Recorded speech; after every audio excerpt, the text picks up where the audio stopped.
Bem, você sabe a respeito da biomecânica do ombro?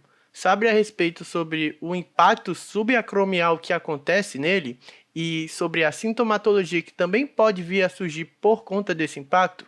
Bem, hoje a gente está com Raoni Daltro e a gente vai falar sobre esse assunto.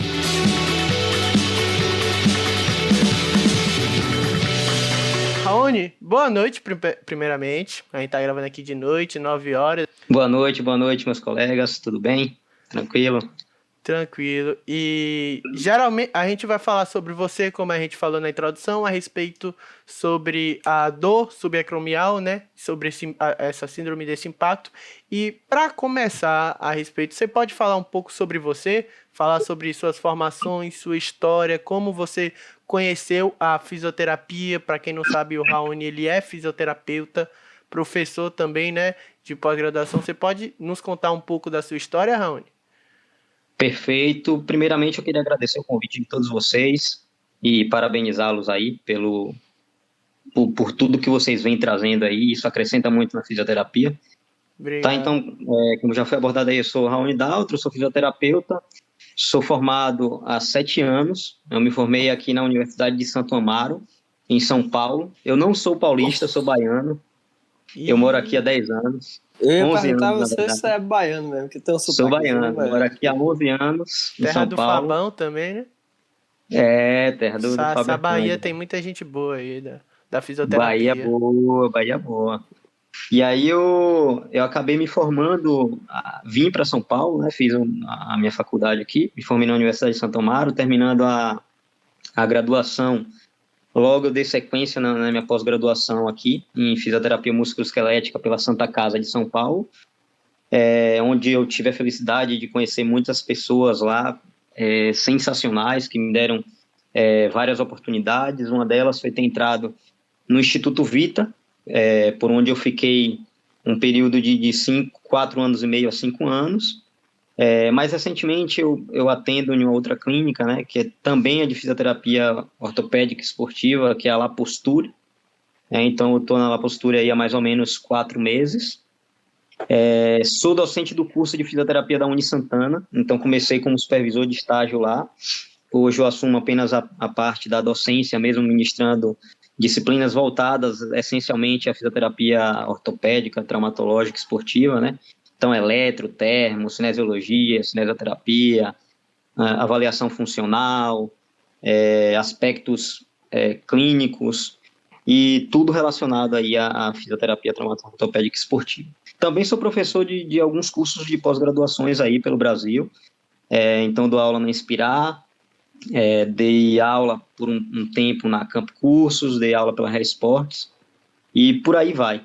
Acho que é isso que tem para falar, cara. Depois a gente lança a versão completa do currículo dele no Netflix, galera. E para falar um pouquinho sobre nosso tema, né? O nosso tema de hoje é essa síndrome do impacto subacromial. Queria que você falasse um pouco sobre as questões que correlacionam para esse impacto. A gente acredita que tem muito a questão da anatomia envolvida, né?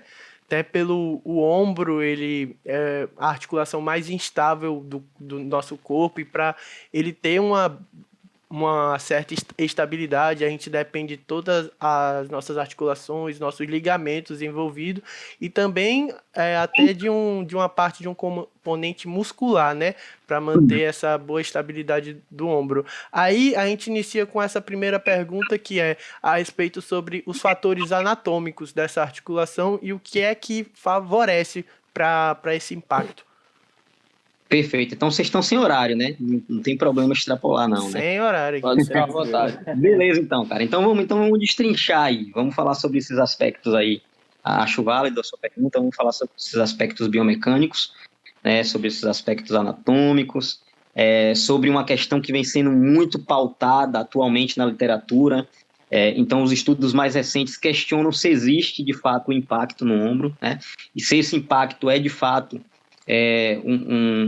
a principal causa de dor. Então, a gente vai discutir passo a passo até a gente chegar nisso, que é o que vem sendo mais discutido aí recentemente. A gente sabe que a articulação do ombro é uma articulação complexa, né? Não dá para falar articulação do ombro como glenomeral. A gente tem que falar complexo articular do ombro, porque é um complexo de articulações, um conjunto de articulações que formam um grupo, né, de várias articulações que compõem o que a gente chama de ombro, tá? Então, a começar pelo esternoclavicular, que é a articulação aí que dá a junção entre a clavícula e o externo, a articulação acromioclavicular, a articulação glenohumeral e a articulação escápulo-torácica, que é considerada uma articulação falsa, porque normalmente, anatomicamente, quando ponderamos que determinada estrutura é uma articulação, necessariamente ela precisa ter contato entre duas extremidades ósseas, coberta por cartilagem ou não, dependendo do tipo de articulação,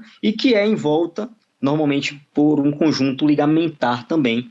E aí, quando a gente vai levar em consideração a escápula torácica, não funciona dessa forma, né? A gente sabe que a escápula repousa no grade costal e nas junções ali sobrepostas a gente tem, basicamente, o serrátil anterior, né, ali na região anterior da escápula, dividindo ali, se repousando ali no grade costal.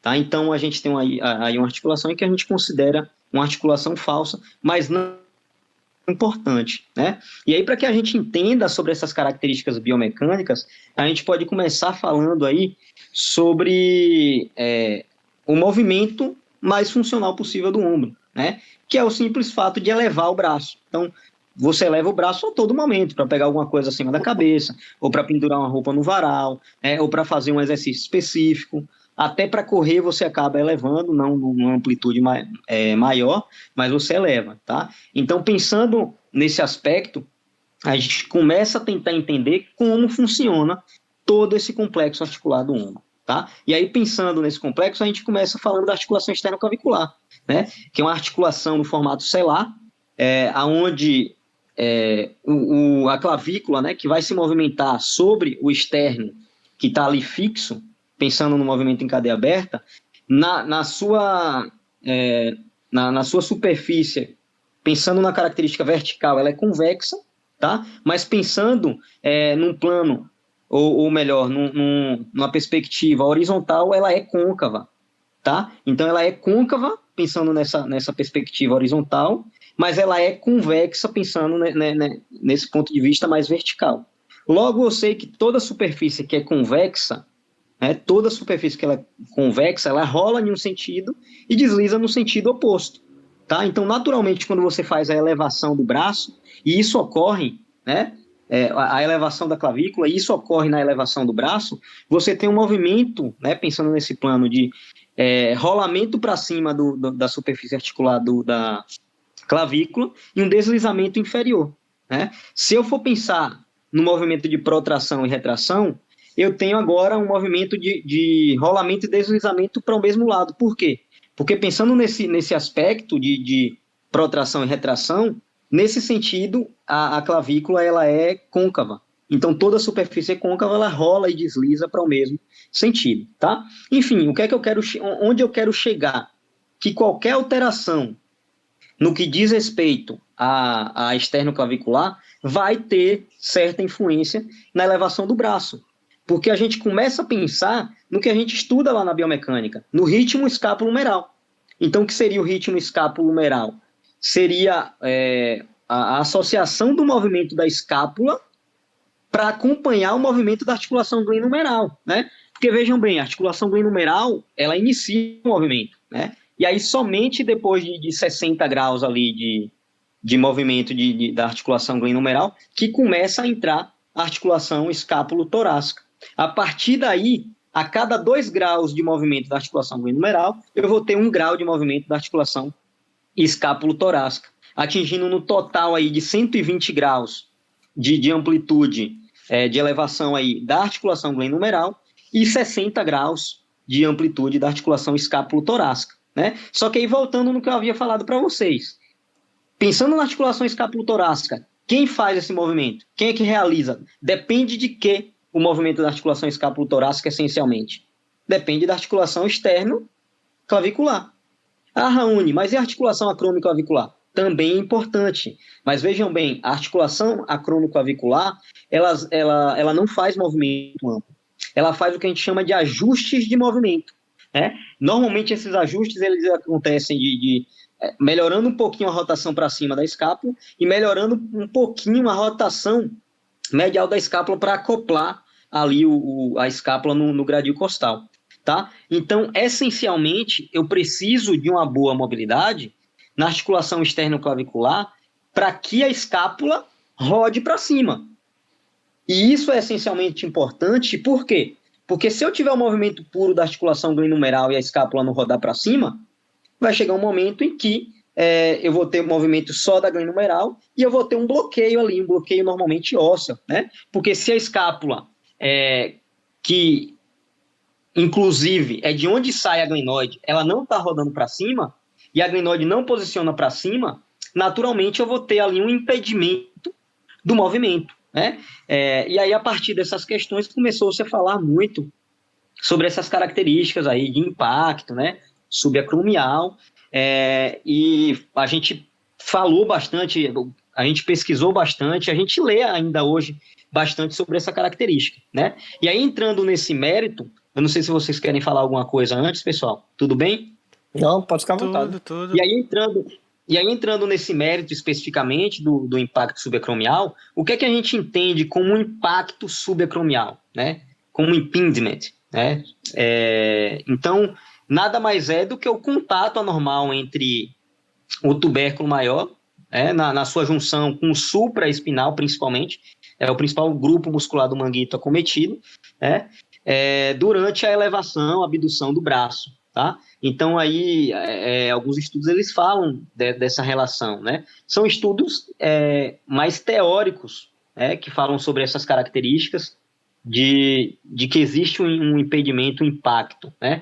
Inclusive, a partir disso, a gente começou a falar para os nossos pacientes, não pode fazer exercício acima da linha do ombro, porque acima de 90 graus acontece o quê? O impacto, né? E aí eu vejo muitas pessoas ainda falando isso. A gente fala muito, exercício acima do ombro, né, mesmo que seja de elevação aqui, não pensando no plano frontal, eu vou gerar um impacto. Então, você não pode. Quando você for fazer exercício de ombro, você tem que fazer ali menos de 90 graus, né? Você tem que fazer exercícios que não gerem impacto no ombro.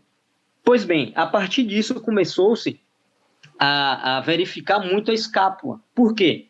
Porque, como eu falei para vocês, a escápula, tendo esse déficit, principalmente de rotação para cima, né? Ou se a escápula está saindo um pouco mais, alguns autores justificavam esse impacto a partir disso.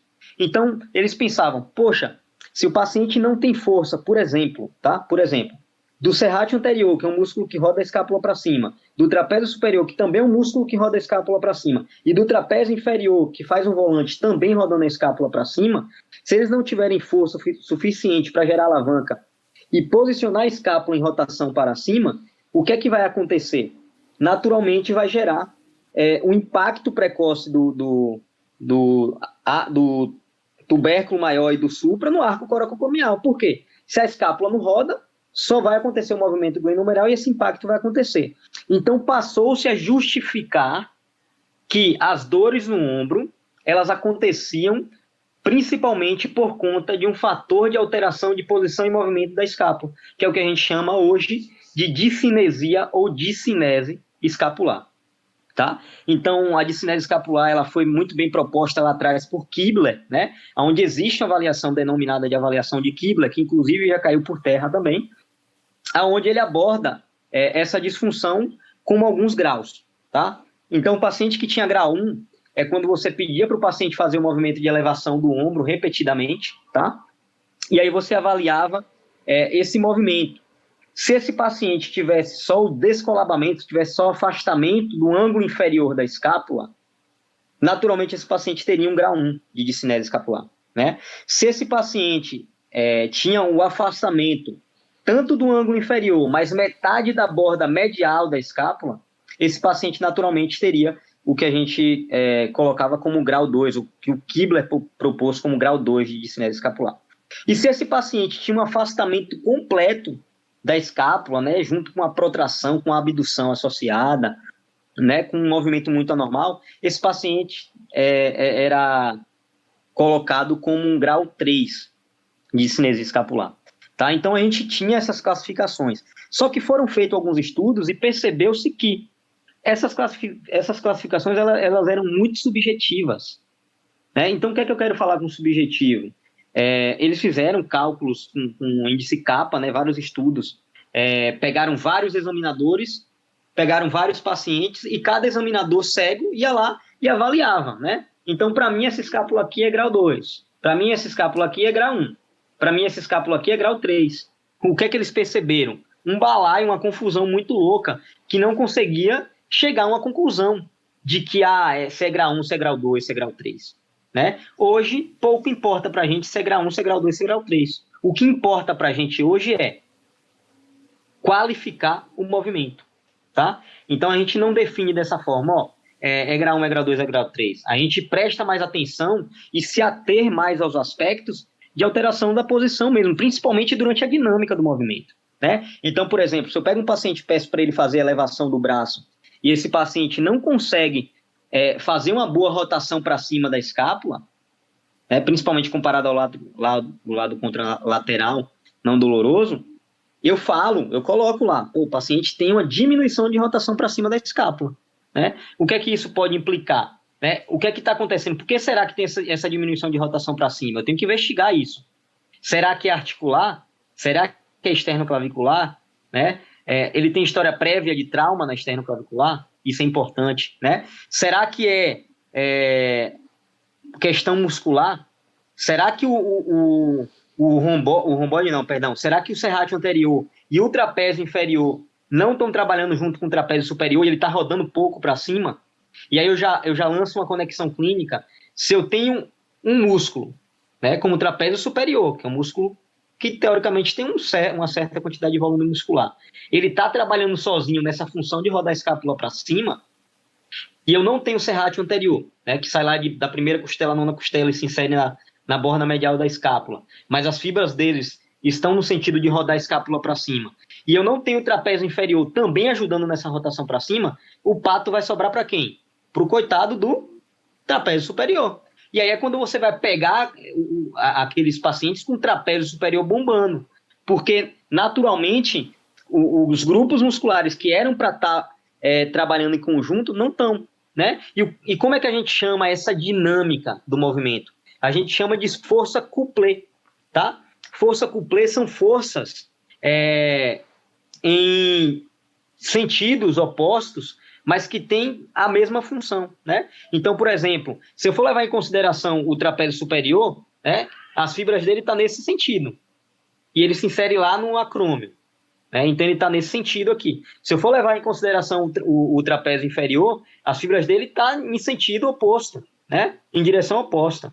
Se eu for levar em consideração o serrátil anterior, está em sentido oposto.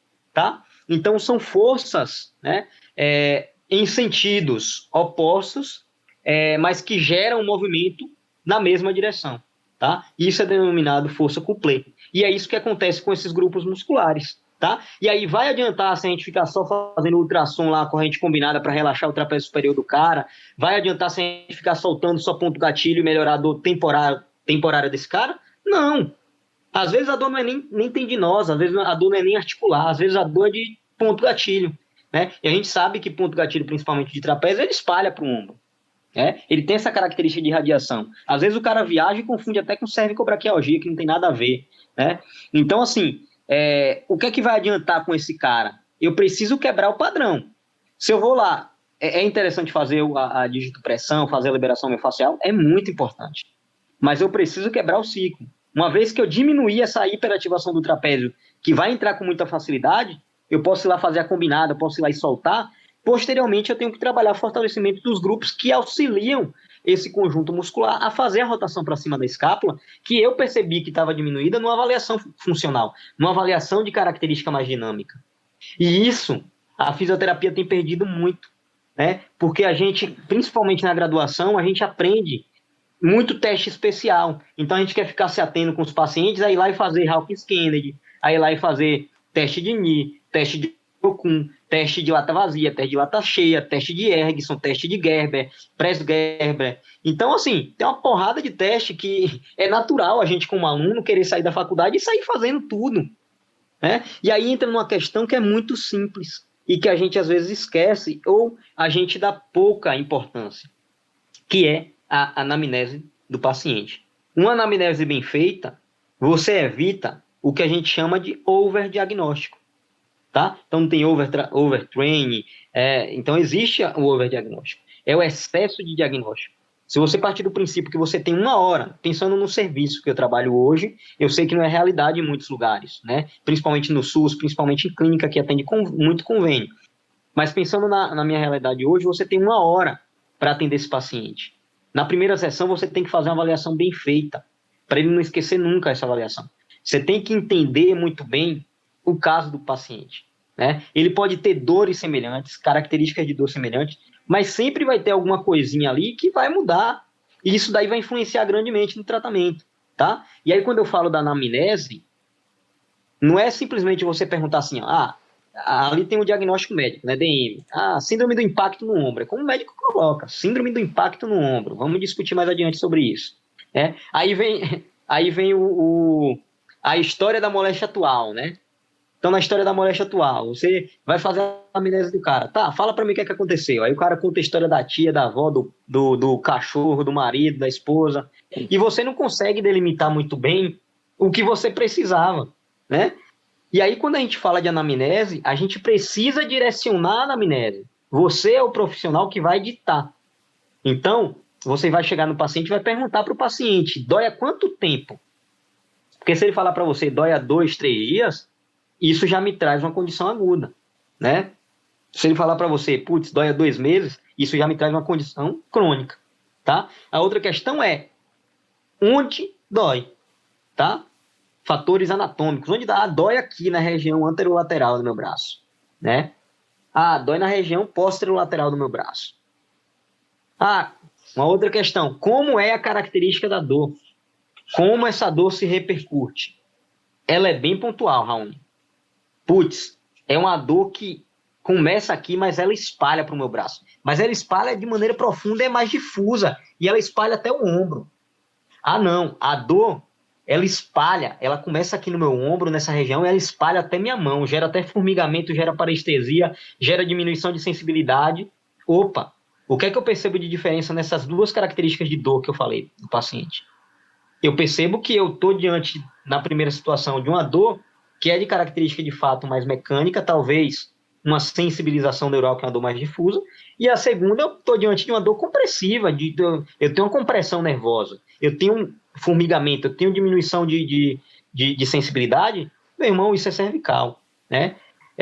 Na melhor das hipóteses, uma síndrome de desfiladeiro torácico, né? A gente sabe que é comum o escaleno anterior e médio, né? E é aí por onde esses 2 músculos por onde passa todo o plexo braquial e artéria subclávia, né? Existe um teste de Addison que a gente consegue verificar se está tendo uma continuidade do pulso aí da artéria radial, que é a continuidade da artéria subclávia, para verificar isso melhor também, né? Então, a primeira coisa de tudo, antes da gente ponderar, antes da gente sair fazendo o teste clínico, é entender a característica da dor daquele paciente, né? Se ele fala para mim, a dor é pontual, cara, a dor é aqui. Aí eu penso em característica de dor mecânica, né?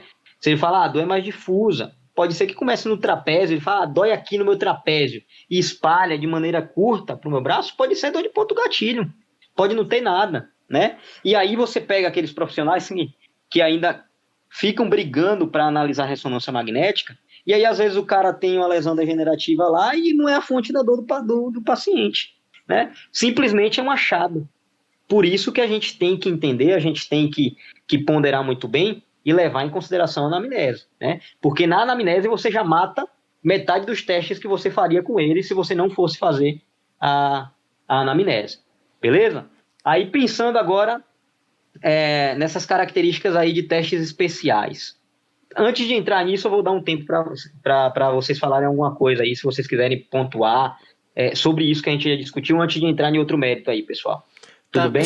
Tá bem. Essa questão da anamnese que você falou, de investigar, é uma coisa que André, inclusive, já falou em outros episódios, e ele sempre fala com a gente também que o profissional do movimento, ele realmente tem que investigar, né?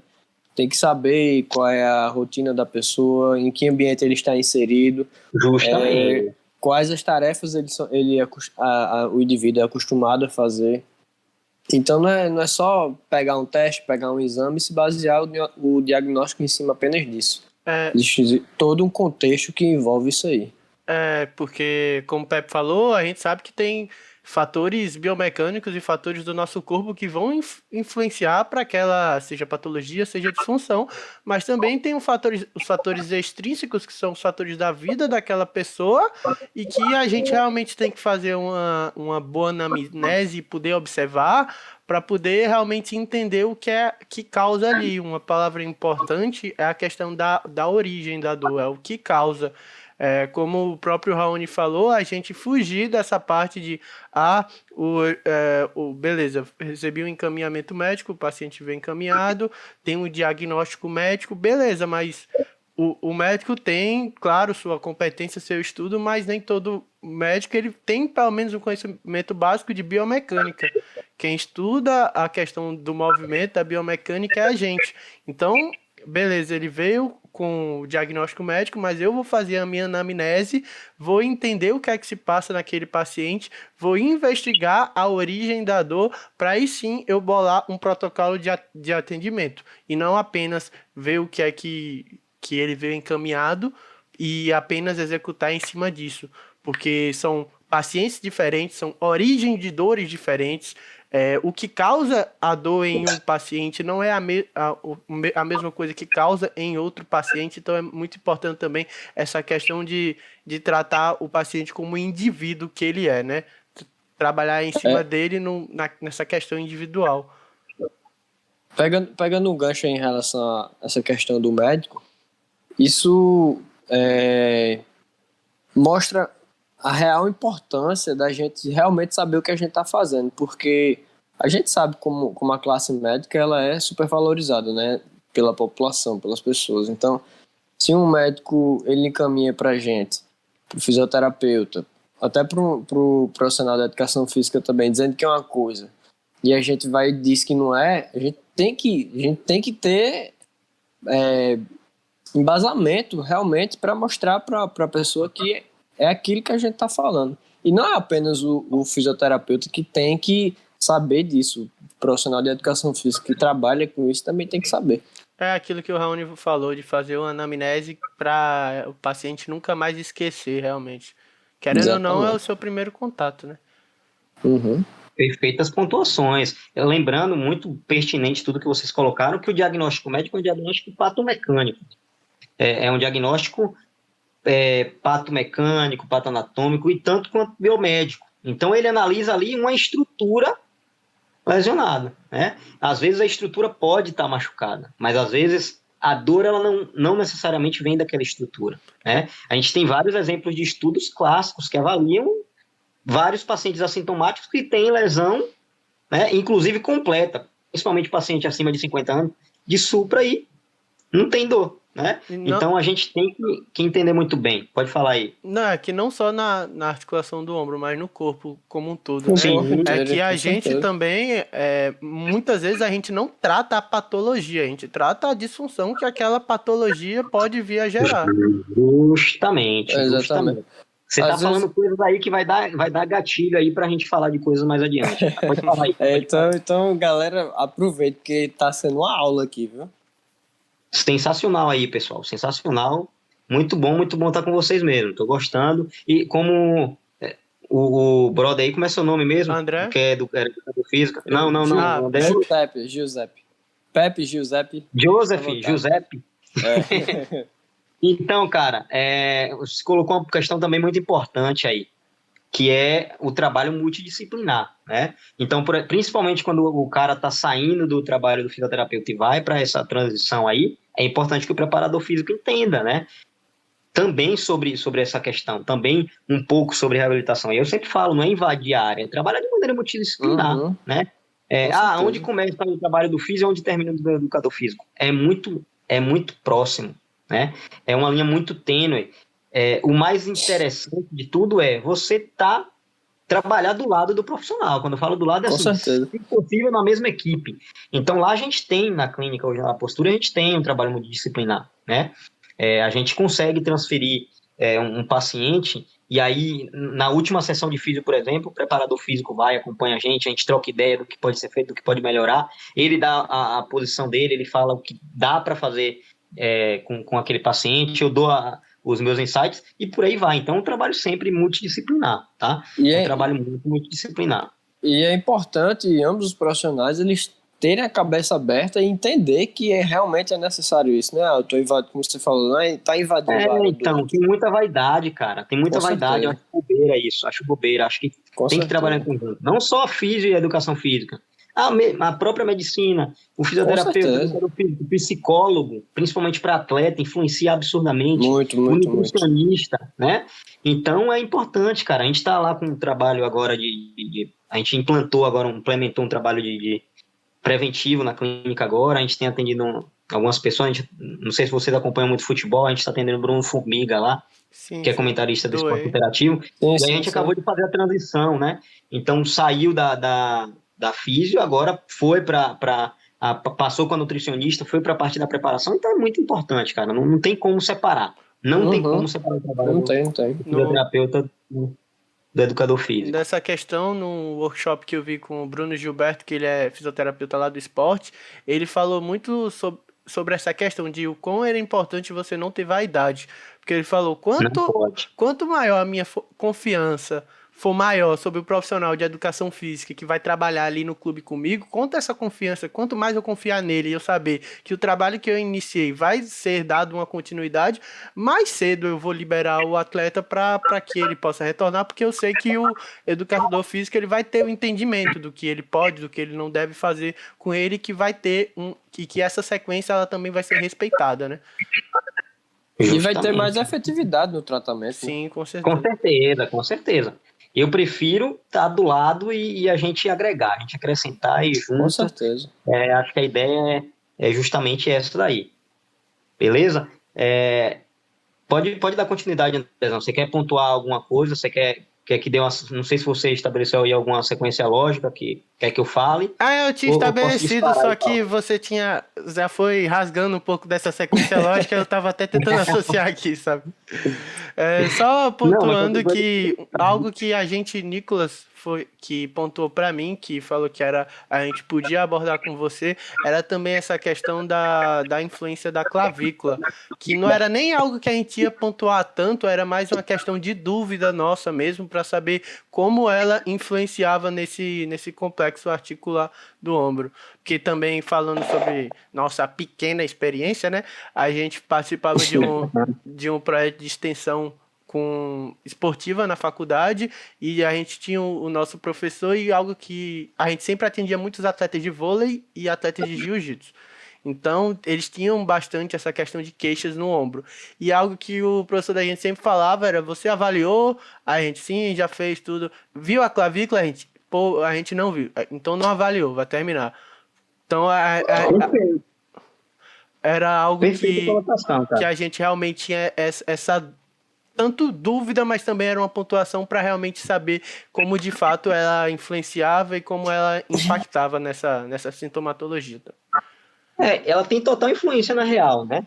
Desde o primeiro momento. Então, assim, na verdade, a clavícula, o movimento da externo, da escápula torácica, ela depende da clavícula, cara. Ela depende, para ser mais preciso, da articulação externo-clavicular, né? Quando você faz a elevação da clavícula, a tendência é que a escápula ela rode para cima, né? Então, quando você faz a elevação da clavícula, como a clavícula gera esse contato do esqueleto axial ao esqueleto apendicular, né, para ser mais específico, gera o contato da externo-clavicular com a acrômio-clavicular, e o acrômio é uma estrutura da escápula. Quando você faz a elevação da clavícula, naturalmente a tendência é que a escápula suba, né?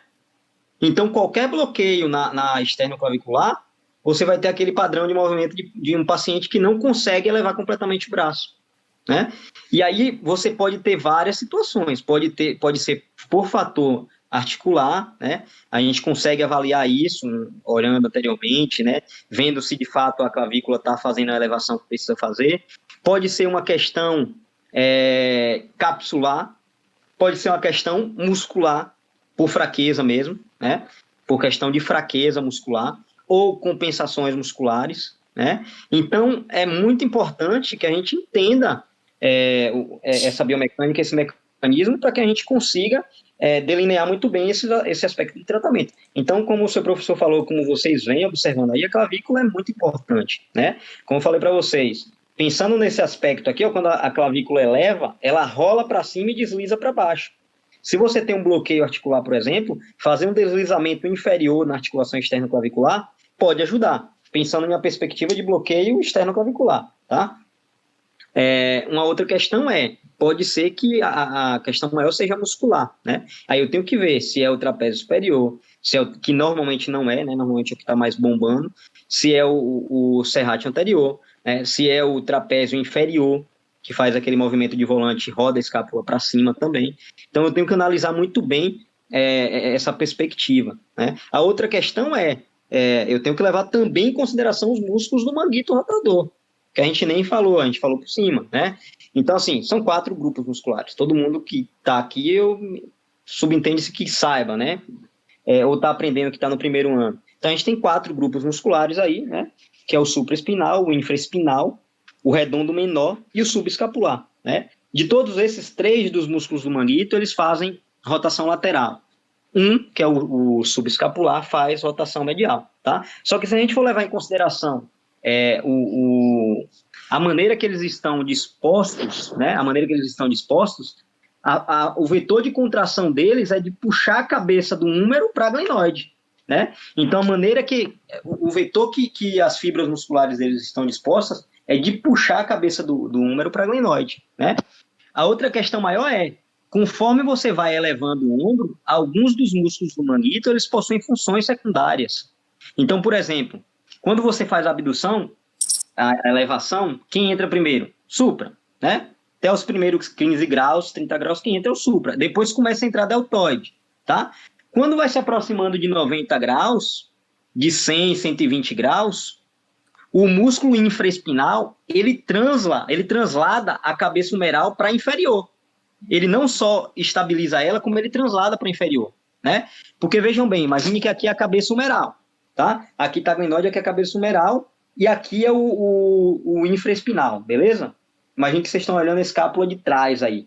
A partir do momento que vocês fazem o movimento de abdução, olha como a fibra do infra ela vai estar disposta. Ela vai puxar a cabeça humeral para ir ajustando o movimento, né? Para que o movimento da glândula humeral continue acontecendo. Porque se tiver só rolamento puro, eu vou ter lá o contato bloqueio ósseo, né?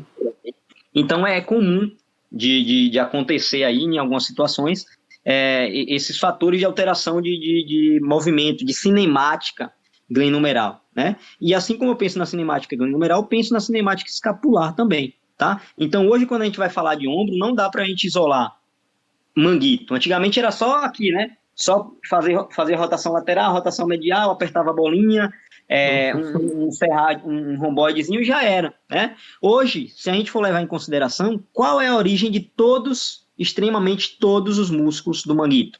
Qual a origem e inserção de todos os músculos? A origem, não inserção, a origem. Todos eles saem de uma única estrutura, que é a escápula, né?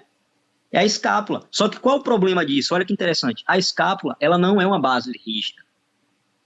A escápula depende de músculos que a estabilizam. Se eu for partir do princípio de que eu vou fazer uma elevação e a minha escápula está protraindo muito, vocês concordam comigo que eu perco a relação comprimento e tensão dos músculos do manguito? Sim. Por quê? Se a escápula sai muito, eu aproximo a origem da inserção. Se eu aproximo a origem da inserção, eu saio de uma menor tensão. Se eu saio de uma menor tensão, eu deixo os músculos do manguito mais insuficiente. Agora, se eu parto do princípio de que a minha escápula ela está bem estabilizada no gradil e ela está acompanhando o movimento, eu gero uma maior relação comprimento e tensão. Os meus músculos eles saem de um alongamento, não alongamento, de uma tensão prévia maior.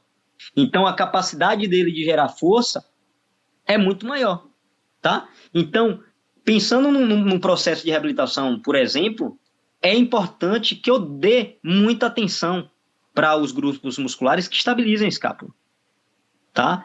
Não que eu vá deixar de fazer. Muitos fisioterapeutas eles acabam sendo, eles acabam eles acabam trabalhando de maneira bem incisiva. Eu trabalho só isso e acabou. Mas a gente não deve ser assim, a gente deve ser mente aberta, né? Uns falam, eu trabalho só escápula, outros, eu trabalho só manguito. Não, cara, por que não trabalhar tudo? Né? Só que assim, obviamente, cada grupo, cada qual na sua fase, né? Eu posso começar dando prioridade para os grupos musculares escapulares e depois eu fazer uma inversão. Eu posso passar a dar mais importância para o manguito e menos para os periescapulares, né? Então, tenho que entender muito bem disso, tá? E aí, uma outra questão que vocês pontuaram, o André falou aí no início, para a gente abordar a questão da alteração anatômica. Por muito tempo, falava-se sobre os tipos de acrômio, beleza? Classificação lá de Bigliani. A gente tem duas classificações clássicas, Bigliani e Snyder, tá? A classificação de Bigliani, ela diz respeito ao tipo de acrômio, tá? Então, a gente tem o tipo 1, que é o tipo plano, a gente tem o tipo 2, que é o tipo curvo, e a gente tem o tipo 3, que é o tipo ganchoso, tá? E aí, por conta dessa alteração anatômica, começaram a associar essa alteração aos impactos, às lesões do supra, né? As lesões degenerativas, as lesões aí, da junção miotendínea. Então, começaram a fazer essa relação de tipo de acrômio com essas lesões, tá? Inclusive com o sintoma do paciente. Então, a gente está diante de um modelo muito patoanatômico, tá? O que não é muito legal para a gente. Porque a gente não avalia essas características muito anatômicas. E para dar plausibilidade para o que eu estou falando aqui para vocês, existem muitos artigos que, por exemplo, compara o paciente que ia lá e faziam a acromioplastia, né? O que é a acromioplastia? A raspagem do acrômio. Então, o acrômio é mais ganchoso ou a raspagem ali de um processo osteofitário na articulação acrômico-clavicular. Então, a acrômio é mais ganchoso, ele ia lá e raspava, né? Tem outra cirurgia que eles ainda associavam com uma mini-munfor, né? Que eles tiravam um pedaço da clavícula. Então, assim, compararam esses procedimentos cirúrgicos em pacientes que tinham dor no ombro, né? E fizeram a cirurgia simulada. Então, um grupo, eles iam lá, entraram com a artroscopia e limpava de fato, o outro grupo era sham, eles entravam e não faziam nada no acrômio, não mexiam no acrômio, deixava ganchoso. Adivinha? Os dois grupos melhoraram de forma semelhante depois da reabilitação. Então, será que o tipo de acrômio de fato tem uma relevância significativa? Será que não existem aspectos clínicos mais relevantes, né? Uma outra questão a gente falava muito aí dos fatores desse contato, né? Do acrômio, do arco coracoacromial, com o tubérculo maior do úmero, né? Bem como o tendão do supra. Olha que interessante, esse estudo foi publicado na JOSPT, agora, em 2020, uma revista com fator impacto altíssimo. Foi um estudo publicado pela equipe da Paula Ludewig, tá? Foi a aluna dela, a Lawrence, que publicou esse artigo na JOSPT. E aí elas pegaram mais de 40 pacientes, mais de 60, se eu não me engano, não lembro com exatidão agora o número, de pacientes que tinham síndrome do impacto no ombro, tá? A terminologia agora é outra, mas eu vou utilizar a síndrome do impacto, eu vou explicar o porquê. Elas pegaram esses pacientes que tinham dor subacromial, para ser mais preciso, e avaliaram com a fluoroscopia e ressonância dinâmica. Então, o que seria isso? Fazia a fluoroscopia, injetava lá a fluoroscopia, né? E aí, através da fluoroscopia, fazia a ressonância dinâmica para acompanhar o movimento, para ver em que momento existia o impacto, o contato do tubérculo maior do úmero com o arco coracoacromial. E, pasmem, ao contrário do que a gente sempre falou para os nossos pacientes, né, não pode fazer exercício acima de 90 graus, porque o impacto ele acontece a partir de 90 graus. Exercícios acima da linha do ombro gera impacto no ombro, né? Então, você não pode fazer esse tipo de exercício. O que é que eles acharam? Que o momento mais próximo de gerar impacto, que eles nem consideram como impacto, o momento mais próximo de contato entre o tubérculo e tendão do supra no arco coracoacromial é entre 60 e 70 graus de elevação do braço. Então, vocês devem estar confusos. Caramba, Raoni, mas por que o paciente ele sente dor? Por que o paciente ele sente dor, então, normalmente, quando ele vai fazer exercício de 90 para cima? Eu explico para vocês. Normalmente, não é por conta do impacto. normalmente é por uma relação de capacidade e demanda, né? Normalmente é por uma insuficiência muscular de fazer um exercício naquela amplitude. Se eu perguntar para vocês, se vocês forem fazer uma feira, o que é mais fácil? Levar a sacola do lado do corpo ou levar a sacola a 90 graus? Questão da gravidade também. Justamente, a 90 graus você coloca o membro contra a gravidade, meu amigo. Então, a 90 graus, se você está com um pezinho lá da academia a 90 graus, você está exercendo completamente do tendão do supra. Não é que está existindo contato entre o tendão do supra e o arco coracocromial. Porque não está. Porque já é comprovado cientificamente que o maior contato é entre 60 e 70. Então, teoricamente, a dor deveria ser, se fosse do impacto, entre 60 e 70, não a 90. O que é que subentende-se, e aí estão fazendo muitos mais artigos para comprovar isso, que essa dor no ombro, ela é mais de característica de oferta-demanda, de capacidade-demanda, do que o próprio impacto. Então, o que seria isso? A carga que a gente está dando para o paciente está ultrapassando o limite fisiológico dele. Tá? Existe uma teoria aí chamada de envelope de função. O que é envelope de função? É o que cada paciente... É a carga, né? Ou a maneira que cada paciente se adapta às cargas impostas sobre ele. Ou que cada tecido se adapta às cargas impostas sobre ele. E aí, entra uma característica muito importante que a gente já falou da anamnese. Eu tenho que ser sensível e entender a característica da dor do cara. Quando dói, como dói, né? O que você faz no teu dia a dia? Putz, eu sou atleta de beisebol, eu sou pitcher. Eu sou arremessador. Caramba, o cara faz movimento de overhead o tempo inteiro, né? Caramba, eu tô atendendo uma senhorinha que simplesmente estende roupa no varal. Antigamente, quando ela era mais nova, ela conseguia fazer sem dor, né? Se fosse uma característica de impacto, ela sentiria dor, então, se fosse por conta do acrômio, ela sentiria dor, então, desde o início da vida dela, né? Depois de um momento que ela começasse a fazer aquela atividade.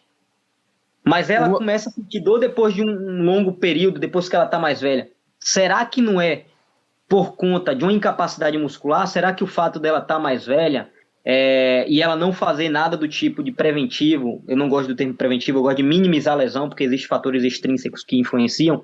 Então, será que ela faz alguma coisa para evitar isso? E aí, a partir disso, eu entender que a fisioterapia ela não se limita somente à clínica. Ela precisa estar com um ambiente externo controlado. Eu preciso saber o que meu paciente faz fora da clínica. Porque é simples você fazer na clínica e o paciente ir lá estragar tudo fora da clínica. Porque ele não foi bem orientado. Às vezes não é nem culpa dele, mas às vezes ele não foi bem orientado, né? Às vezes ele faz... ele é um cara que lava, ou uma senhorinha que lava a roupa dela a semana inteira e tá lá 3 vezes por semana pendurando roupa no varal, né? Sendo assim, se a gente conhece o caso, a gente fala, ó, tenta ponderar mais, tenta diminuir o volume, né? Ao invés de colocar a roupa inteira na máquina, coloca metade da roupa, né? Ao invés de fazer isso 3 vezes na semana, faz num volume menor. Eu começo a ponderar e diminuir a irritabilidade desse tecido. Porque normalmente, acreditem, normalmente o paciente que tem dor no ombro, né, é um paciente que é chato de tratar porque a gente nunca consegue tirar a irritabilidade. Porque a gente não costuma acompanhar. A gente fica naquele foco de, putz, é o impacto, eu preciso estabilizar a escápula e já era, e não funciona bem assim, né? É muito mais do que o impacto. Ah, Raoni, então você está querendo dizer que agora não importa mais estabilizar a escápula? Não. Vocês concordam comigo que, se eu tenho um paciente que vai fazer um movimento de elevação, por exemplo, o Skeption, que é esse movimento de elevação do ombro, e eu tenho um paciente que tem a biomecânica da escápula normal funcionando, e a escápula rodando para cima, ele vai ter o ajuste posicional da escápula e o músculo vai permanecer ativo o tempo inteiro, diferente do paciente que não tem ativação periescapular e a escápula tem pouca rotação para cima e ele tem só movimento glenomeral. Qual dos dois pacientes vai solicitar mais do supra? O primeiro, que tem a rotação certinha da escápula, ou o segundo, que está em desvantagem mecânica? O segundo. O segundo, mas não por uma questão de impacto, por uma questão de insuficiência funcional. E é isso que a gente busca no nosso paciente. A gente não busca dar impacto. A gente busca dar função. Ah, Raoni, então quer dizer que eu tenho que colocar o cara lá para fazer exercício adoidado lá e meter o peso? Não, não é bem assim. Mais uma vez, eu preciso entender o caso do meu paciente. Ah, então quer dizer que eu tenho que colocar choquinho até começar com os exercícios? Mais uma vez, não. Tá? Se eu levo em consideração que o cara tem uma tendinopatia do supra, por exemplo, tá? Eu vou utilizar o termo tendinopatia porque é o mais utilizado hoje, porque tendinite ele remete a um quadro inflamatório. E isso é um perigo, porque quando chega um paciente pra gente com tendinite, se você é um fisioterapeuta que entende que aquilo é uma tendinite, você vai tratar com recursos inflamatórios, né? Então, a gente acaba abordando, e a literatura também traz dessa forma, o termo tendinopatia, porque patia vem de doença e tendino de tendão, então é uma doença do tendão, tá? E tenho certeza, normalmente o paciente ele não vem quando é a primeira vez que ele sente dor no ombro, tá? O outro termo também, que eles chamam de tendinose, é uma doença já grave. Então eles utilizam patia, que fica ali no meio do termo, então uma tendinopatia. E aí eu vou dar o exemplo. Tendinopatia é quando eu já tenho uma alteração mecânica, morfofuncional do tendão. Tá? É quando o tendão ele já tem um processo de degradação, é quando as fibras de colágeno dele já não estão tão alinhadas, né? É quando eu já tenho um acúmulo de substâncias que são geradoras de dor, como substância P, histamina, tá? Para esse tendão, o que é melhor, meus amigos, é exercício. Não adianta colocar choquinho.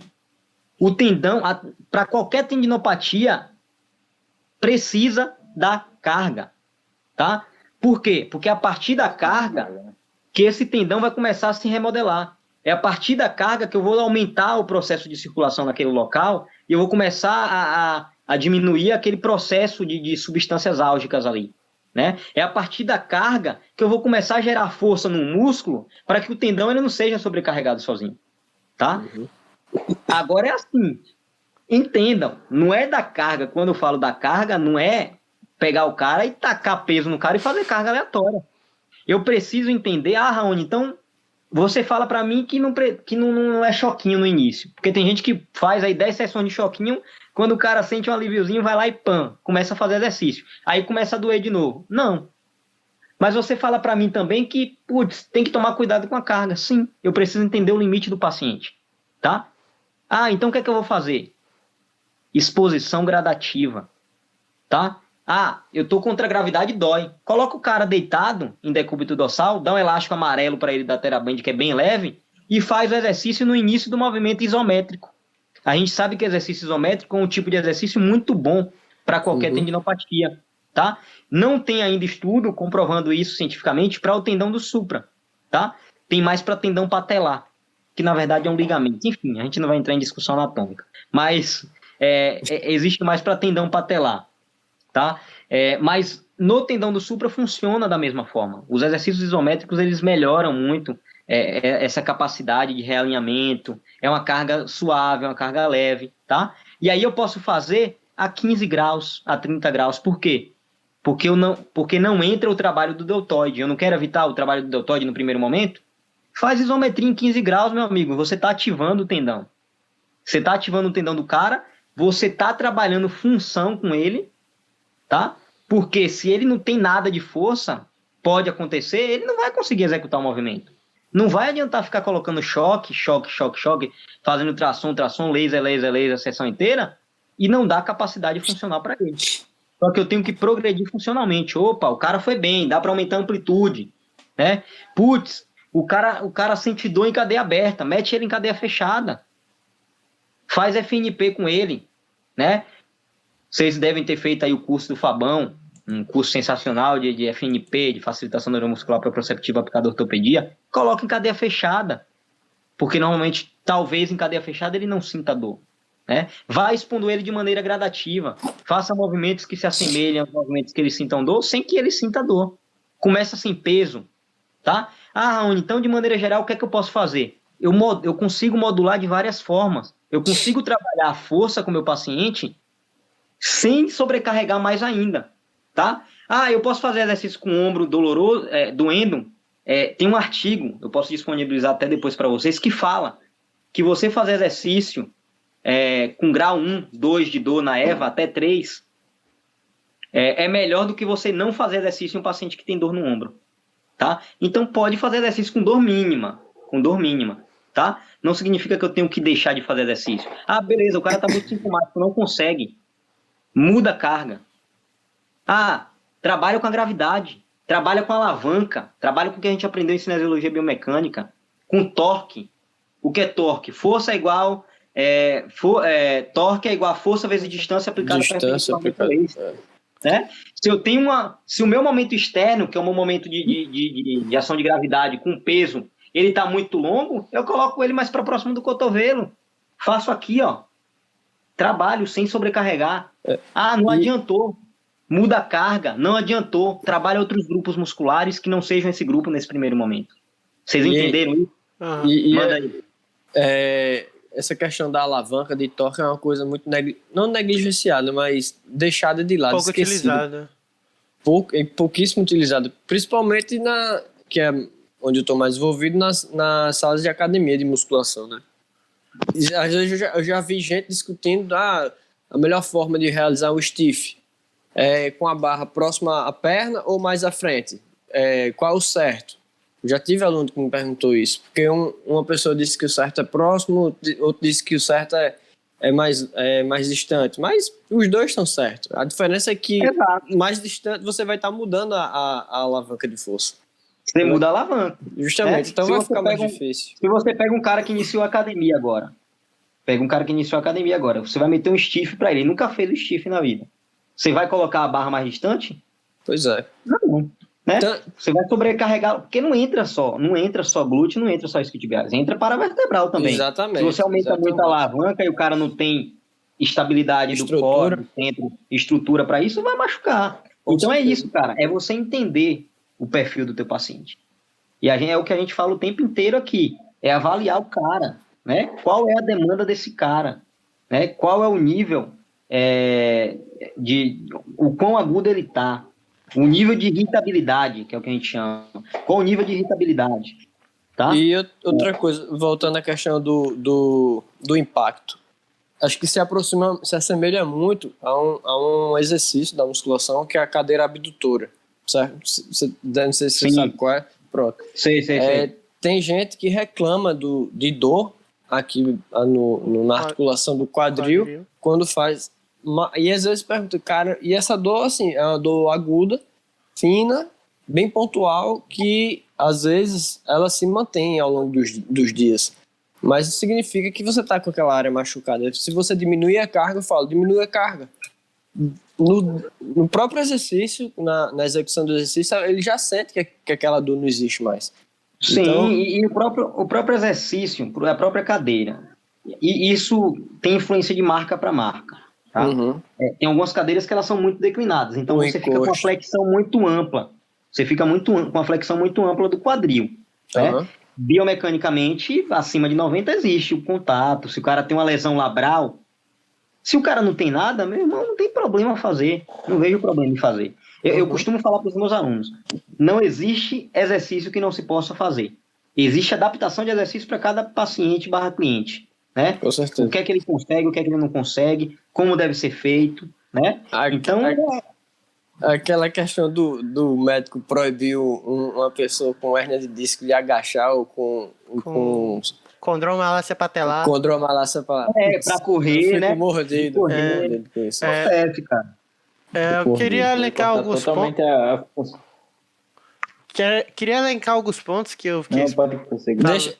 Deixa eu só fazer mais outra pontuação. Manda bala aí, cara. Eu tô de boa. É uma coisa que eu até comentei com os meninos antes da gente começar.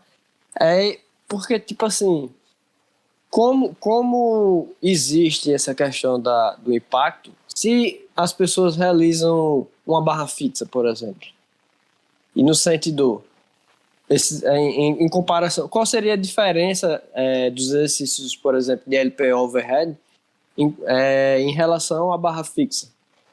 Que, querendo ou não, existe... Você fala em relação à dor. A diferença na barra fixa, como é que está o vetor da gravidade? Mais uma vez com a alavanca, né? Você está usando aqui na barra... Você fala aqui, né? Reto, subindo reto. Não, a barra fixa é a flexão. Você pega a barra aqui... E puxa ela. Tá. A barra, você fala aquele exercício de costa mesmo. Isso. Tá. Para o movimento de empurrar. Exatamente. Em comparação de puxar com empurrar. Então, existe uma diferença que é bem pertinente. Quando você faz o exercício da barra fixa, é o que a gente chama de inversão muscular. Olha que interessante isso. Quando você faz o exercício de barra fixa, você está trabalhando um grupo muscular específico. Principalmente quem? Que é um grupo muscular potente e adutor. É tanto que o cara fica com a asa quase voando lá. Que é o grande total, o latíssimo do dorso. Beleza? Então você está trabalhando o latíssimo do dorso. Porque você está fazendo um movimento, ó. Deixa eu tentar circular aqui. Então você está fazendo um movimento. Você está fazendo um movimento de puxar, né? Você vai levar o seu corpo para cima. Se você vai levar o seu corpo para cima, você está usando principalmente o latíssimo do dorso para puxar. Beleza? Quando você vai fazer um movimento contrário, você está trabalhando grupo muscular diferente. Você está falando um movimento de empurrar, não é isso? Isso. Então, quando você faz o movimento de empurrar, você está exigindo de quem? Do ombro. Supra, deltoide, tá? O problema não é o impacto por conta da amplitude. O problema é o quanto de carga eu estou conseguindo, eu estou dando para esse paciente, né? E a questão da amplitude, ela vai além do impacto. A questão da amplitude é, pensando numa carga que eu estou dando para esse paciente, em que situação esse paciente ele vai estar em maior estresse? Próximo de 90 graus, né? Por isso que a gente fala que esses exercícios, acima da linha do ombro de overhead ou a partir da linha do ombro, eles acabam sobrecarregando, mas não é por fator de impacto.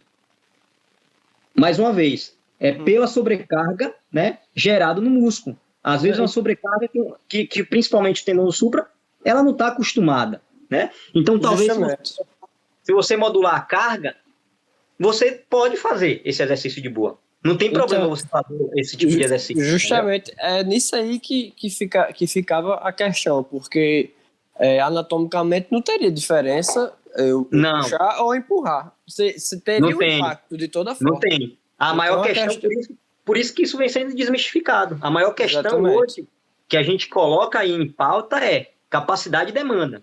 Né? Será que o supra está forte para aguentar essa capacidade? E aí dá para a gente, naturalmente, fazer algumas modificações. Poxa, não deu certo diminuir o peso.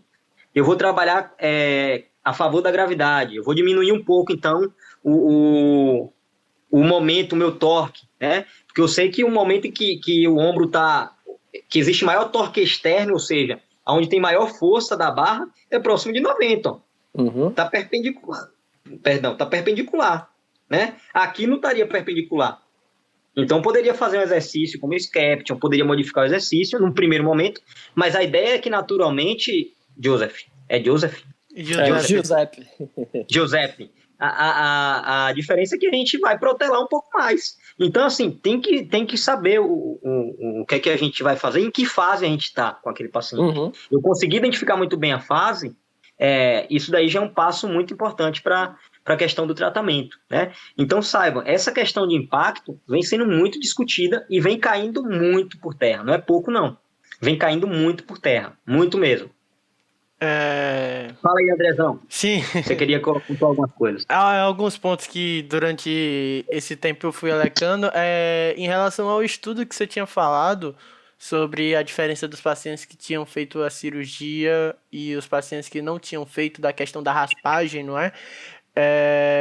Eu achei bem interessante porque eu não sabia a respeito, só que eu sabia que tinha um estudo muito parecido relacionado a impacto femoroacetabular, que era a respeito com os pacientes que fizeram essa cirurgia e os pacientes que fizeram apenas a conduta fisioterapêutica, e o tempo de recuperação e os resultados eram muito semelhantes. Eu vi isso. Sim. E quem bate muito nessa tecla mostrando esses resultados é o Flávio Brick. Sim. Outro dia eu fiz uma live com o Bricão. Foi. A gente mandou um pro outro. Inclusive ele vai estar aqui também, já estamos falando. Show. Sensacional, Flávio, é gente fina. E outro ponto também é essa questão que para mim também foi muito interessante. Eu realmente descobri muita coisa de que você está falando aqui, de que o nosso maior impacto é quando a angulação geralmente está a 60, 70 graus, que eu não sei os outros meninos, só que pelo menos o que eu aprendi, que tinha na minha cabeça, era que quando a amplitude passava 90 graus, aí Todo mundo aprende assim. Falavam da questão do tendão do manguito, que passava entre a região do acrome ali que causava o impacto era isso. Só para vocês terem ideia, olha que interessante isso. Nesse estudo, quando o paciente estava a 90 graus, o tendão do supra ele já estava dentro do sul. Ele já não estava mais em contato. Entendeu? A estrutura que estava mais próximo de contato aí, agora pensando só no osso mesmo, no tubérculo, era o tubérculo próximo de 90. E mesmo assim não existia o contato, era mais próximo. Uhum. Tá?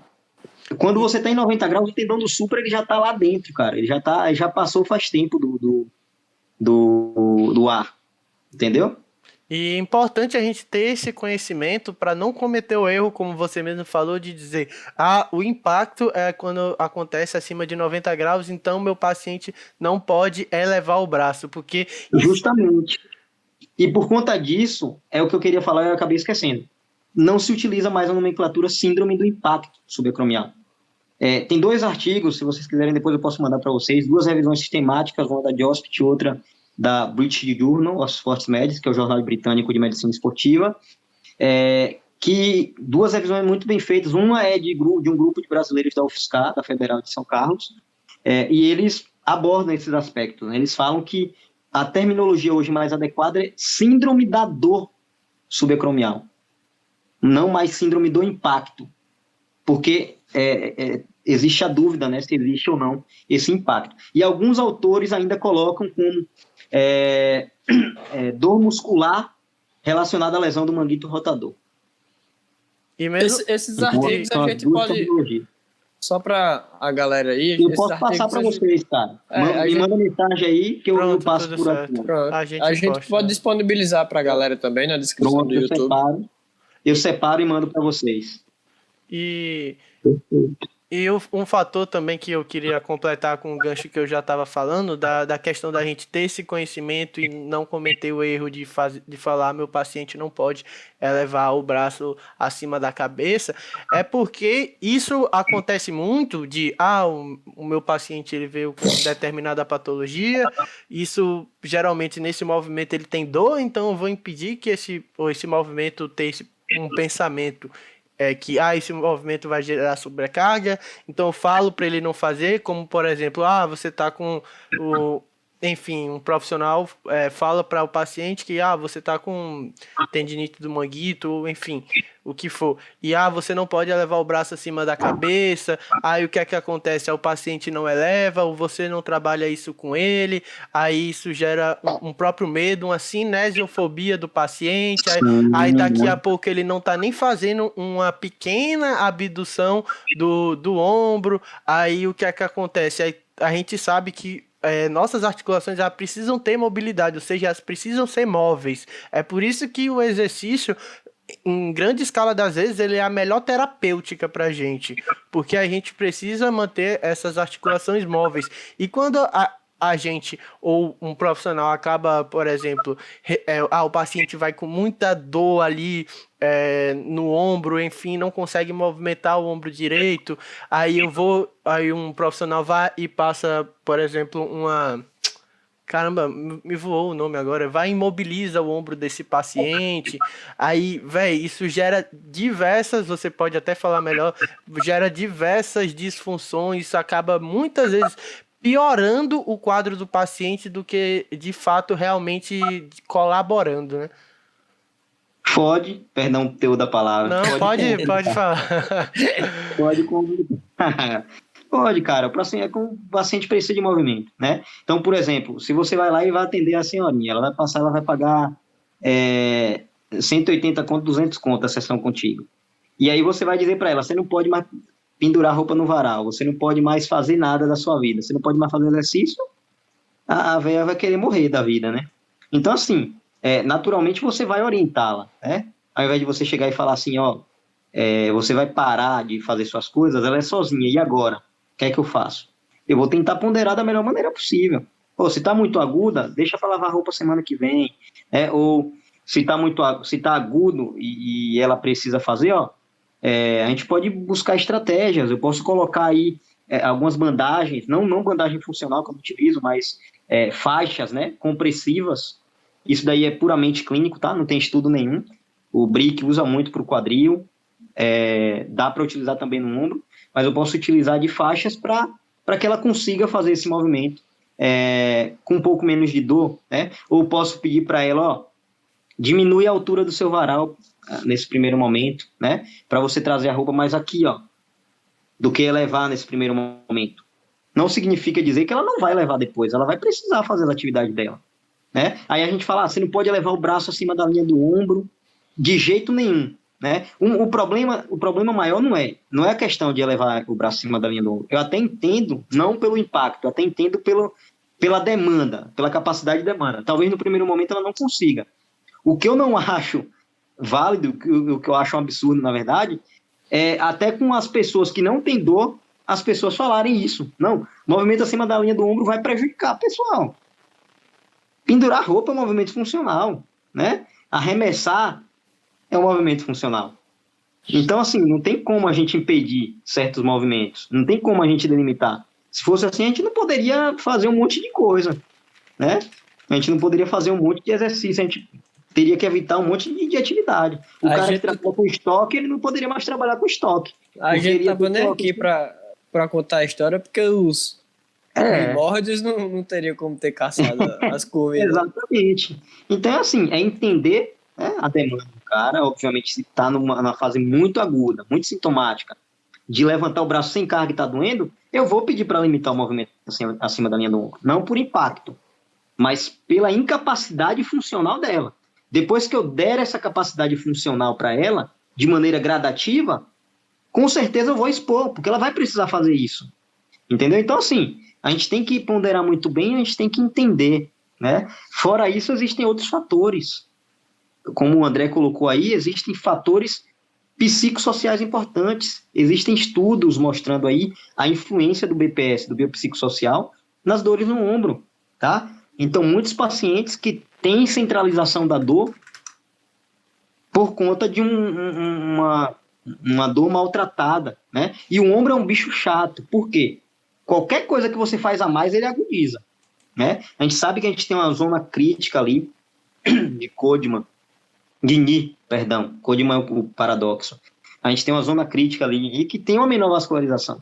Se esse cara já tem uma tendinopatia, principalmente insercional, vai ser mais chato de tratar, né? Então a gente tem que saber ponderar também muito bem isso, entender muito de biomecânica e anatomia, porque eu entendendo de biomecânica e anatomia, eu vou entender a demanda que eu estou impondo para meu paciente, eu não vou exagerar na demanda, então eu preciso entender de anatomia, saber a origem e inserção, eu preciso entender de aspecto cinesiológico, saber o que é um artrocinemático, o que é uma osteocinemática, eu preciso entender o que cada músculo faz, eu preciso entender inervação. Vou dar um exemplo, eu peguei um paciente que ele chegou para mim com diagnóstico de síndrome do impacto no ombro. Chegou com diagnóstico de síndrome do impacto no ombro. E aí ele chegou para mim, cara, eu pedi pro cara fazer a elevação do braço, só chegava até aqui, ó, até 100 graus. E aí ele falou, agora eu tô com menos dor, mas, putz, eu tava na academia, eu fui fazer um supino reto, eu coloquei mais peso, eu coloquei mais de 20% do que eu pegava. E aí eu fiz um movimento, quando eu não aguentei, eu empurrei de vez o peso. Aí ele sentia um estalido embaixo da escápula. Ele sentia uma distensãozinha, um estalido. E ele falou, cara, no momento fiquei de boa e tal, continuei treinando. Posteriormente, eu comecei a perder força, não conseguia levantar meu braço e tal. Eu fui no médico, ele falou que provavelmente poderia ter sido uma ruptura do supra, mas eu estava conseguindo levantar meu braço até 90, ele fez uma ressonância, mas não tinha nenhuma ruptura do supra. Ele falou que era uma bursite. Então, o diagnóstico era isso. Síndrome do impacto no ombro, bursite, papapá no ombro direito. Beleza. Fui colher a anamnese do cara. O cara estava fazendo supino reto. Colocou mais peso do que deveria. Fez um movimento lá e teve que empurrar de vez. Foi junto músculo, foi junto estrutura nervosa, que ninguém leva em consideração. Então, por exemplo, unidade, ponto motor, junção ali neuromotora, e por onde o nervo torácico longo penetra no serrátil, foi junto, porque ele fez uma protração exagerada. Então, o torácico longo, meu amigo, deu uma distensãozinha. Eu falei, vou te passar com outro médico. Aí passei com o médico que era da clínica, na época que eu estava na outra clínica, falei o que eu pensava, né? Tinha feito a avaliação da discinese, Quando o cara ia levantar o braço, ele levantava o ombro até 90, meu amigo. Chegava até 90 e a escápula dele direita aqui, ó. Não rodava nada para cima. Quem é um dos principais músculos que roda a escápula para cima? Serrátil anterior. Logo eu linkei, putz, será que esse cara teve uma neuropraxia do torácico longo?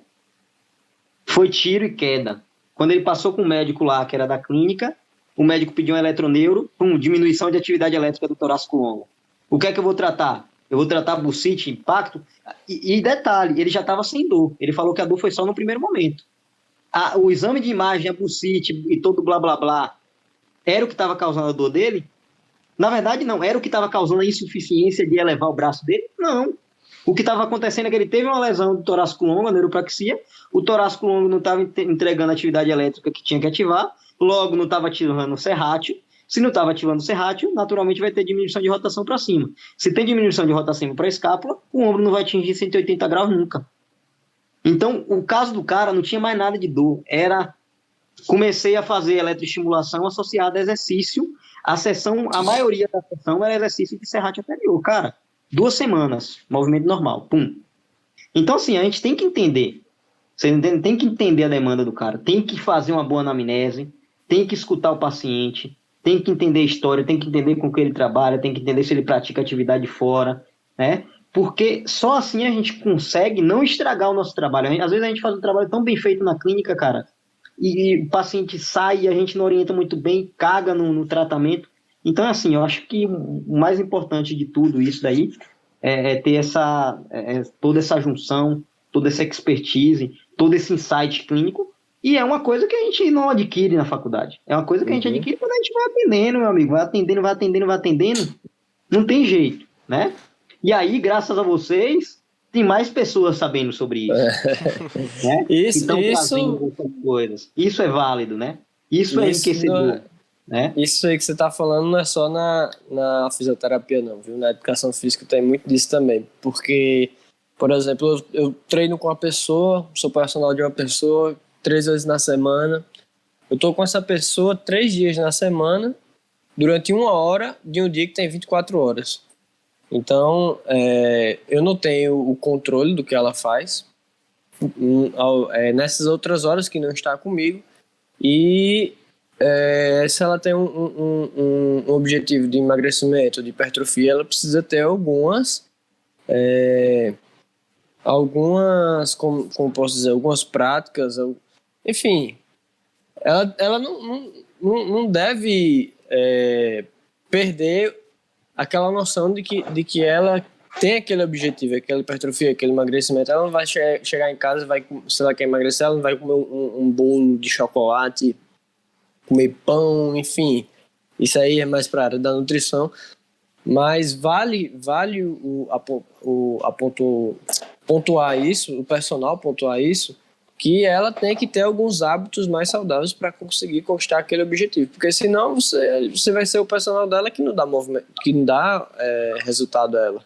E assim, seu nome está associado ao resultado dessa você vai ser aquele cara que fica do lado durante o exercício, né? Ponto. Exatamente. Só passa o exercício e fica lá do lado. Uhum. Então, assim, tem que entender, cara. Você tem total razão, tem que acompanhar, né? Se o cara tá lá para ser um trabalho sério, você tem que entender sobre a demanda do paciente, a demanda que ele faz além, né?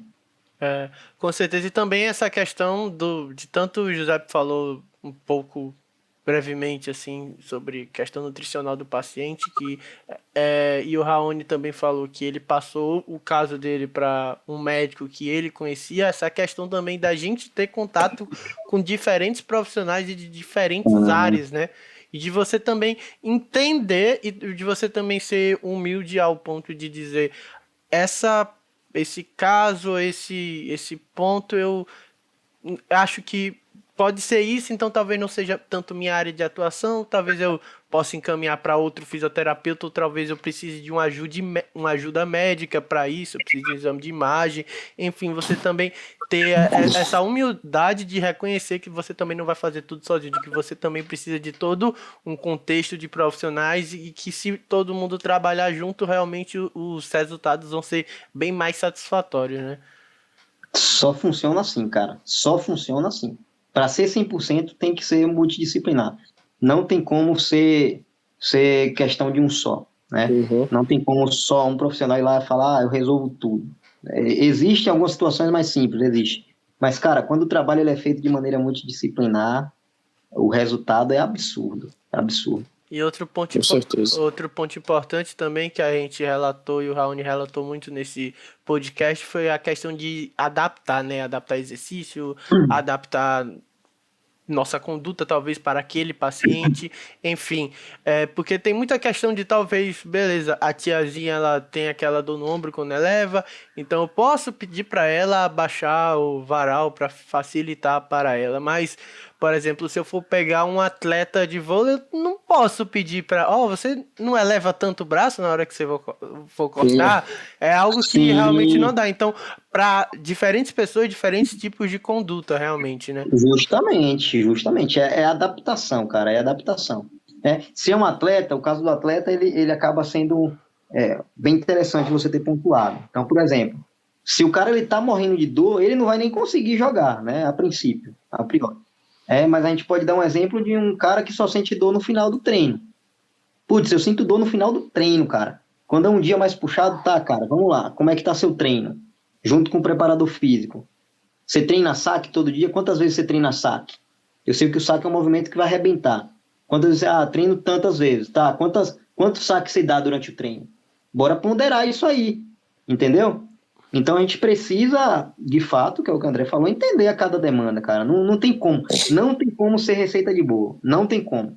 É protocolo só de LCA, LCP, só de pós-operatório, e não é para ser seguido. O protocolo é para evitar o cara fazer merda, né? Então, nessa fase aqui não pode fazer isso. Nessa fase aqui, se fizer isso, vai ferrar o cara. Nessa fase aqui, se fizer isso, deu erro, meu amigo.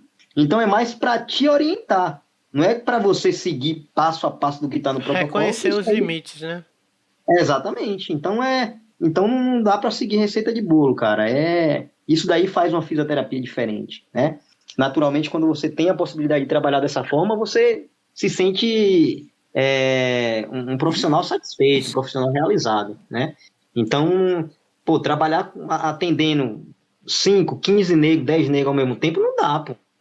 Não dá para você direcionar muito bem, né? Eu não me sentiria bem dessa forma. Então, cara, a gente tem que valorizar a nossa profissão, a gente tem que fazer o que vocês estão fazendo, a gente tem que levar conhecimento, a gente tem que disponibilizar mesmo o máximo que a gente puder. Eu acho que isso daí é importante. Eu acho que essa discussão aqui, não pensem que é porque eu estou aqui que eu não aprendo muito. Eu aprendo muito com todos os meus alunos, até da graduação eu aprendo, cara. Todo dia eu aprendo um pouco mais, né? O fato de você estar aqui, de vocês gerarem perguntas, gerarem questões, isso faz a gente, putz, não é que é isso? Putz, não é que é aquilo? Putz. Então, assim, cara, é uma troca sempre, né? É uma troca. Vocês estão de parabéns aí e muito obrigado mais uma vez aí por ter me chamado. Obrigado. A gente agradece. A gente agradece. E também falar que acho que o Igor, que foi um convidado da gente no podcast anterior, falou muito desse conceito, de um conceito biomédico que a gente tinha e que a cada ano que passava a gente ia quebrando um pouco essa barreira e que o fisioterapeuta passava também a ser um profissional mais independente. Isso também está muito associado com a facilidade de informações que a gente tem hoje, que eu não sei como é que funcionava no século passado, se o cara tinha que esperar uma revista sair para ver como estava... Cara, alguns professores tinham que ir lá na Unifesp pegar artigo, né? E que só para pedir para os autores, para até os caras liberarem. Hoje você tem o SciHub que você rouba qualquer um de graça aí.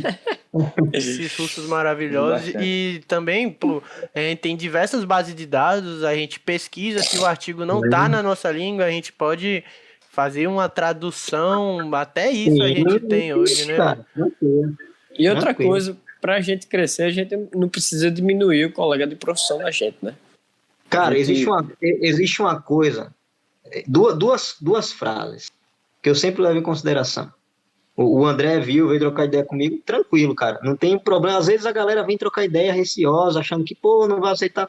Cara, eu acho bobeira, eu acho importante isso, eu acho importante. Como eu falei, eu também aprendo.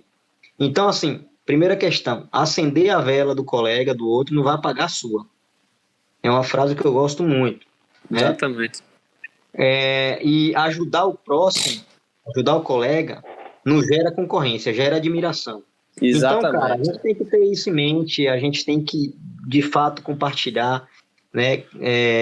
Não deve guardar, tem que compartilhar conteúdo mesmo. Né? Quem me conhece sabe que, pô, tem total acesso a mim, cara. Quem ir lá e trocar ideia comigo no direct do Instagram, eu vou responder, normal, como eu respondo todo mundo. Então, cara, eu acho que é isso. Acho que tem que ajudar sim. A gente tem que caminhar de mão dada. A gente não vê, por exemplo, os médicos brigando entre si, né? Tem, Justamente. mas não vê, né? Tem muita briga de ego. Entre eles lá, né? Tem muita briga de ego, cara, né? Um fala que minha técnica é melhor que eu. Pô, por que não associar, cara? Por que não associar? Uns defendem uma coisa, outros Exato. defendem outra. E na Então, educação acho que isso física vale. tem muito isso de eu uso isso aqui funciona, não sei o quê, mas não é porque isso funciona é que a outra coisa vai deixar de funcionar. Você tem que ver o que é melhor para o indivíduo, não para você. Que o Raoni tinha falado antes, né, também de agregar, né? Tem uma frase também que fala o que agrega não quebra, né? Que é do filósofo eu mesmo que inventei agora, mas enfim. Sensacional, cara. Enfim, Raoni, a gente vai finalizando aqui. Eu só queria te pedir, antigamente agradecer, né, realmente por essa participação. E normalmente todo convidado a gente pede para ele passar uma mensagem que ela também vai servir pra gente, que você vai passar uma mensagem para quem tá na graduação, quem tá iniciando ou terminando, quem tá tentando se achar na fisioterapia, que você pudesse realmente, o que é que você poderia falar para essas pessoas? Perfeito. Então, assim, pessoal, o caminho, existem vários caminhos, né? Não existe o caminho da verdade, existem vários caminhos. Existe um caminho mais curto, tá? Que é aquele caminho que o aluno vai se formar, vai trabalhar com o que ele quer e acha que saiu formado porque é fisioterapeuta, já não precisa de mais nada. Esse é um caminho curto, tá? E existe o caminho mais longo, tá? Que é um caminho aonde você vai buscar as especializações, você vai buscar se aprimorar constantemente, você vai buscar tá fazendo vários cursos, obviamente tem que saber segmentar muito bem para não estar fazendo curso bobeira aí, porque tem muita gente, picareta pra caramba. Promoção tá? 3x1, arrasta pra cima. Tipo isso daí. Black Friday, né? Não, é aqui no Black Friday, por aí vai, né? Então, assim, a gente tem que saber ponderar para que a gente consiga isso, a gente tem que estudar bastante, estudem, se dediquem, tá? Não sejam profissionais de muitas áreas. Não seja um profissional que quer atender neuro, que quer atender geronto, que quer atender ortopedia, que quer atender dermato, porque você vai ser meia boca em cada área. Você não vai ser bom em uma única área. Então, trabalhe com a área que você de fato se identifica, com a área que você de fato tenha vontade de trabalhar, tá? E nessa área aí você vai se especializar, você vai correr atrás, você vai mostrar seu trabalho, você vai mostrar seu valor profissional, tá? Você não vai vagabundear a fisioterapia cobrando barato na sessão, tá? Você vai cobrar o justo que você acha que vale a tua sessão, porque você estuda para isso 5 anos, 4, 5 anos, você só de graduação, você se aprimora para isso. Não dá para cobrar caro, terminou a graduação e vai lá e cobra, né? Mas se você é um cara que está buscando o tempo inteiro curso, está buscando o tempo inteiro aprimoramento, meu amigo, não tenha medo de cobrar, de dar o seu valor. Se você não se valorizar, meu amigo, ninguém vai te valorizar. Não então, é cobrar caro, é cobrar o justo, né? É cobrar o justo, tá? Existe uma história bem bacana, né? E aí eu quero finalizar com essa mensagem aqui que eu estava lendo esses dias. Uma equipe, né, de uma empresa multinacional, ela contratou um mecânico para consertar uma máquina dessa empresa. E antes dessa máquina, desse mecânico ir, desse cara que trabalhava com isso, e ninguém tinha consertado, mas, cara, viraram a máquina, reviraram, e foi ali, foi aqui, nada de consertar a máquina, tá? E aí, quando chamaram esse mecânico, ele foi lá, pum, apertou um parafuso, tá consertado. Olhou a máquina, avaliou, pum, apertou o parafuso. E aí, qual o valor? R$1.000. caramba, você vai cobrar R$1.000, mas você apertou só um parafuso. Você poderia colocar aí para mim o valor do que você fez? Aí ele colocou lá, apertar o parafuso, R$1. Achar o erro, R$999. Então, assim, meu amigo, se você é um profissional que você sabe o que você está fazendo, acredite, você tem valor, tem quem valorize, tá? Tem quem pague bem e quem pague justo, porque é o justo. Você só precisa ser aquele cara que está disposto a trabalhar dessa forma e que está disposto a perder alguns dias, perder algumas oportunidades de curtição, né? De aproveitar um pouco mais a vida, né? Não digo perder, mas prolongar isso, né? Tenham certeza, o sucesso é garantido. É garantido. Nunca vai ser sorte. Sempre vai ser batalha, sempre vai ser correr atrás. Nada chega para você e cai no seu colo. Você colhe o que você planta. Se você colher, meu amigo, sucesso você vai colher. Se você plantar sucesso, você vai colher sucesso pro resto da vida. E é isso aí que eu queria deixar para vocês. Mais uma vez, muito obrigado aí pela participação aí de todos. A gente que agradece. E a gente finaliza também com essa palavra que o Raoni falou, né, que é aprimoramento. E a gente lembra que a fisioterapia ela é uma ciência, e a ciência ela está em mudança a todo instante. Você pode fazer um curso nesse fim de semana e no outro sair um estudo que mostre que talvez uma coisa ou outra que você tenha visto não é tão eficaz assim, né? Então é você realmente estudar, se aprimorar, ter seu leque de técnicas e de condutas e você exercer no seu paciente o que você vai achando melhor, né? O que vai servir melhor para cada indivíduo. Eu te agradeço de novo, Raoni, pela participação.